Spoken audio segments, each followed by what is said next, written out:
करती हूँ कि आप सब मजे से होंगे और अपनी पढ़ाई मन लगाकर कर रहे होंगे।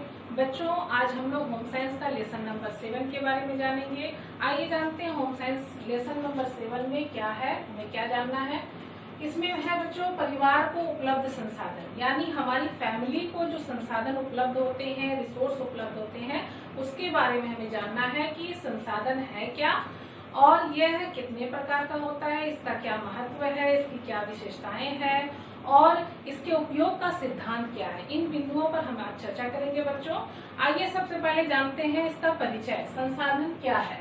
प्रत्येक परिवार के कुछ न कुछ लक्ष्य होते हैं। उन लक्ष्यों की पूर्ति हेतु हम जिन साधनों का प्रयोग करते हैं उसे संसाधन कहते हैं। आइए अब जानते हैं कि इसका अर्थ क्या है और परिभाषा क्या है।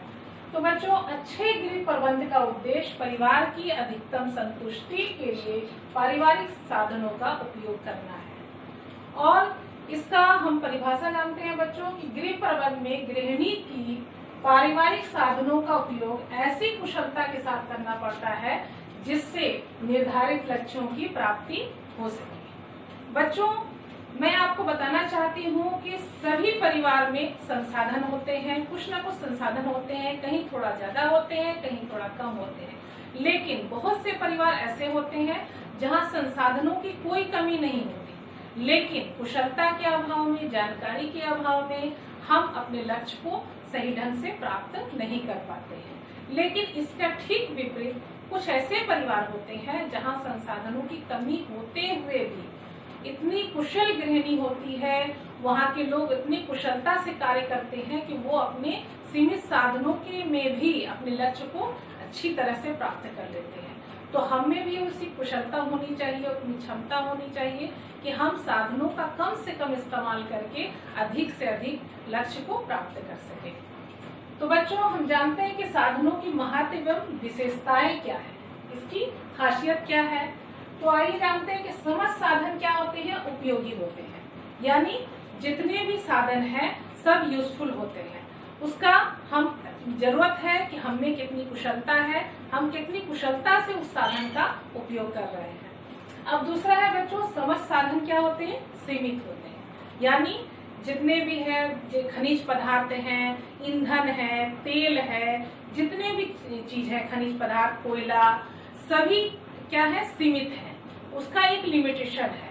तो हमें क्या होना चाहिए कि हम साधनों का दुरुपयोग ना करें, कम से कम साधन में हमारा जो लक्ष्य है, हमारे परिवार का जो लक्ष्य है, उन लक्ष्यों को हम अच्छे ढंग से, बेहतर ढंग से प्राप्त कर सके। अब क्या है बच्चों, अगली विशेषता है समस्त साधन पारस्परिक संबंधित होते हैं। पारस्परिक संबंधित का मतलब हर साधन एक दूसरे से क्या है, संबंध रखते हैं, यानी कोई भी कार्य अगर हम करने जाते हैं तो एक साधन से हमारा कार्य पूरा नहीं हो पाता है। जैसे अगर मान लेते हैं कि हम खाना बनाने किचन में जाते हैं तो हमें खाना बनाने के लिए ईंधन की आवश्यकता होती है, बर्तन की आवश्यकता होती है और भोज्य सामग्री की आवश्यकता होती है, तेल मसाले की आवश्यकता होती है। तो सभी साधन को मिलाकर के हमारा एक उद्देश्य पूरा होता है।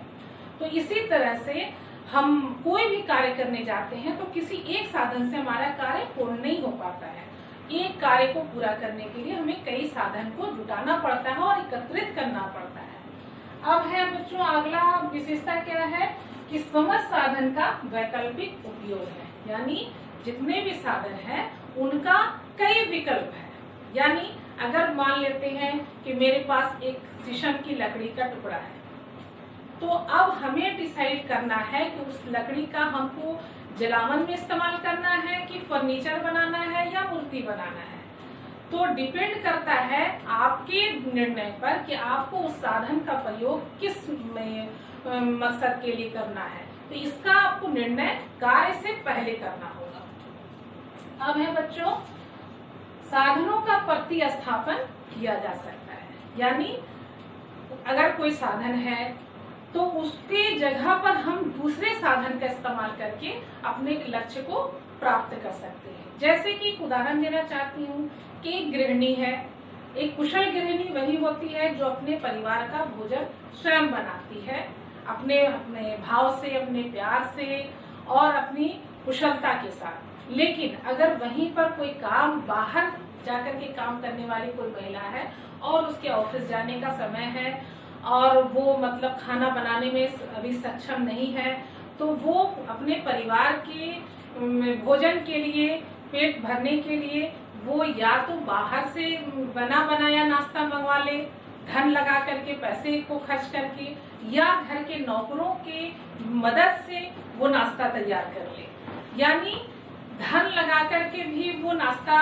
बना सकती है, मंगवा सकती है, और अपने नौकर की मेहनत से श्रम लगा करके वो नाश्ता तैयार कर सकती है।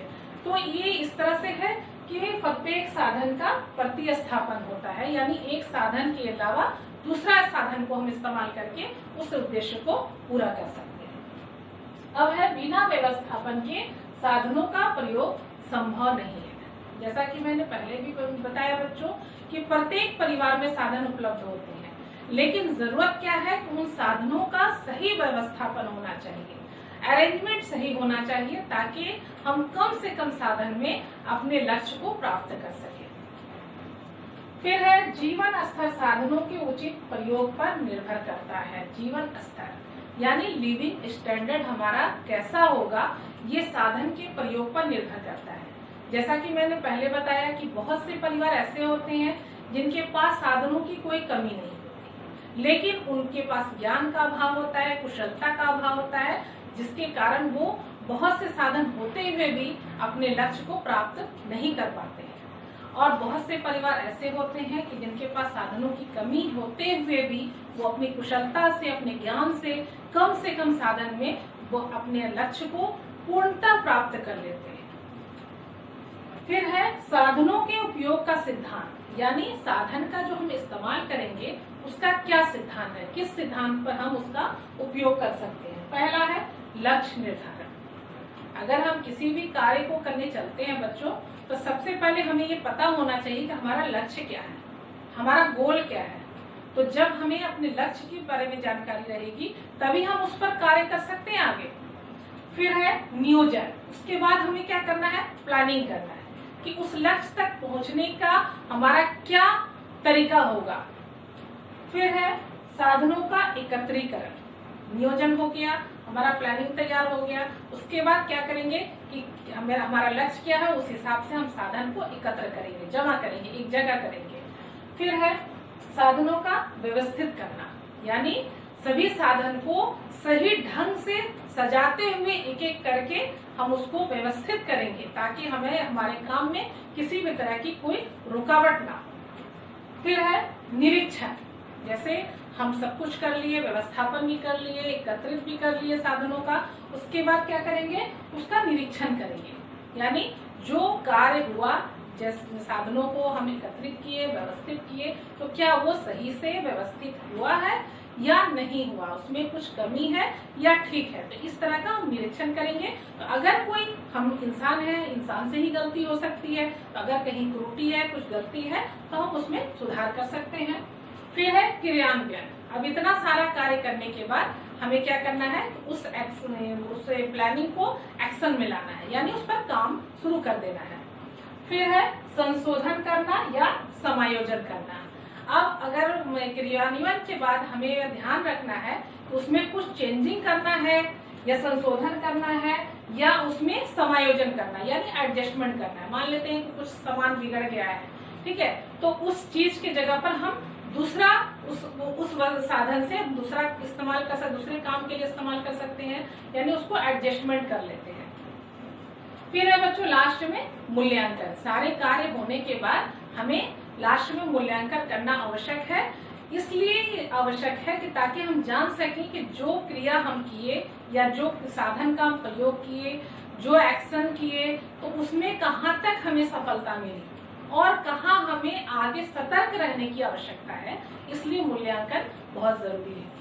तो अब आगे चलते हैं बच्चों, पारिवारिक साधनों का वर्गीकरण। यानी साधन को हम दो भागों में बांट सकते हैं। पहला है मानवीय साधन और दूसरा अमानवीय साधन। मानवीय साधन का मतलब होता है वो मानव से संबंधित जो हमारा एफर्ट होता है उसको हम मानवीय साधन में रखते हैं। और जो भौतिक वस्तुएं होती हैं, जो सामान होते हैं, जिन वस्तुओं का इस्तेमाल करके हम अपने लक्ष्य को प्राप्त करते हैं उन्हें हम अमानवीय साधन में रखते हैं। अब यहाँ हम देखते हैं बच्चों, मानवीय साधन में हमारा क्या क्या है। शक्ति यानी हमारी जो पावर होती है, ह्यूमन पावर होती है, उसको हम जब तक काम में नहीं लगाते हैं तो हम अपने लक्ष्य को प्राप्त नहीं कर पाएंगे।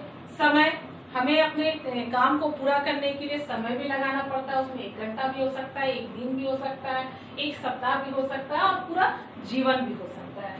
फिर है दूसरा मानवीय साधन ज्ञान। अगर ज्ञान ना हो तो हम किसी भी कार्य को बेहतर ढंग से नहीं कर पाएंगे। अब ज्ञान में जिस काम को आप करने चल रहे हैं, जो आपका लक्ष्य है, मान लेते हैं कि आपको एक पढ़ लिख करके IAS ऑफिसर बनना है, इंजीनियर बनना है, डॉक्टर बनना है, तो आपको उस संबंध में, उस सब्जेक्ट के बारे में पूर्णतः ज्ञान करना होगा। अब मान लेते हैं कि किसी को अगर बुटीक खोलना है, ठीक है, तो उसको सिलाई का ज्ञान होना चाहिए, कपड़े खरीदने का ज्ञान होना चाहिए। अगर किसी को इंटीरियर डेकोरेटर का जॉब हासिल करना है तो उसको गृह सज्जा का ज्ञान होना चाहिए। फिर उसके बाद अगर आजकल कुकिंग भी बहुत फैशन में आ गया है तो कुकिंग का ज्ञान होना चाहिए। किसी भी कार्य को, अगर कोई भी कार्य, चाहे आप पढ़ाई से संबंधित हो, घर के काम से संबंधित हो या बाहर खरीदारी करने से संबंधित हो, किसी भी कार्य को करने के लिए आपको उस विषय के बारे में पूर्णतः ज्ञान होना होगा, तभी आप अपने लक्ष्य पर अच्छी तरह से पहुंच पाएंगे। फिर उसके बाद है दक्षता यानी योग्यता।